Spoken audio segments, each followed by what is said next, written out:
La France a toujours été solidaire, en temps de crise comme en temps de guerre. Rappelons-nous des Rochambeau, infirmières engagées en 39-45. Au pays de la haute couture, des femmes se relèvent les manches car la pénurie de masques est au cœur des problématiques. Bonjour, je m'appelle Mariska, j'ai 27 ans, je suis couturière de métier. Aujourd'hui, nous sommes le 20 mars, il y a eu des millions de masques qui sont arrivés pour les unités Covid-19. Donc c'est génial, c'est super, ça c'est parfait. Mais là, j'appelle vraiment toutes les couturières de France à vraiment s'occuper des personnes à côté qui sont directement au contact de la population, comme les gendarmes, les pompiers, les pompes funèbres, les caissières aussi. On a eu aussi des appels d'éboueurs qui sont prêts à exercer leur droit de retrait pour plus récupérer nos déchets parce que clairement ils sont pas protégés. Nous sommes en guerre. Et on a commencé à faire un petit réseau, donc là vu qu'on est en guerre, on est une armée de couturières.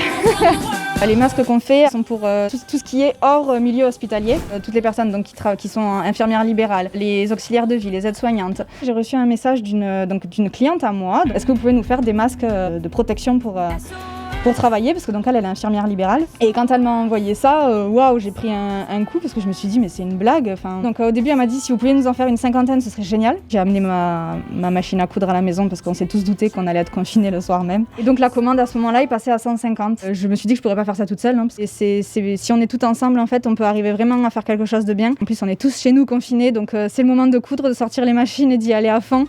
Il y a une page Facebook qui a été créée qui s'appelle Masque Attack. C'est pour mettre en relation les couturières et en fait chacun peut interagir dessus et dire voilà nous on a besoin de tant de masques pour tel truc. C'est pas évident non plus, hein. On n'est pas une entreprise, on n'est pas, tu vois, tout le monde a ses gamins à gérer à droite, à gauche, enfin c'est pas évident. Ouais. Bon allez, à toutes.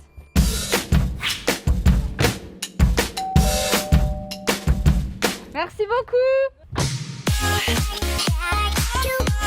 Là, je récupère beaucoup, surtout. Ce soir, il y a une infirmière qui va venir. Le gros truc, surtout, c'est les pompes funèbres. Et là, il faut que j'aille récupérer tout et je prépare toutes les petites poches pour chaque personne qui demande. Allô ?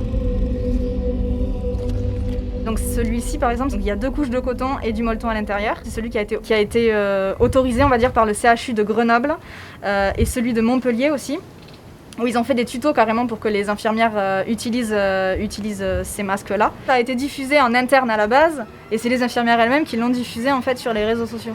Pour dire on en est là, quoi. On doit se faire nos masques. C'est des masques lavables, et le seul tissu qui est lavable à 90 degrés, c'est le coton. Enfin voilà, c'est elles qui le demandent et elles sont ravies.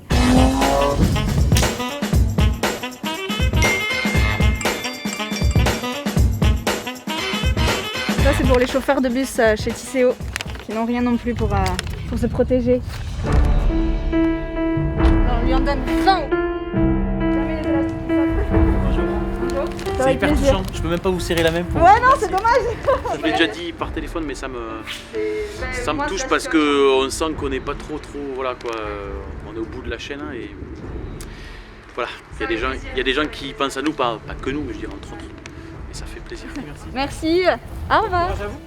Ça c'est pour les couturières, j'essaie de les mettre dans des petites enveloppes avec les adresses, les numéros de téléphone. Et dessus je marque qu'avant de les utiliser, il faut les laver à 90.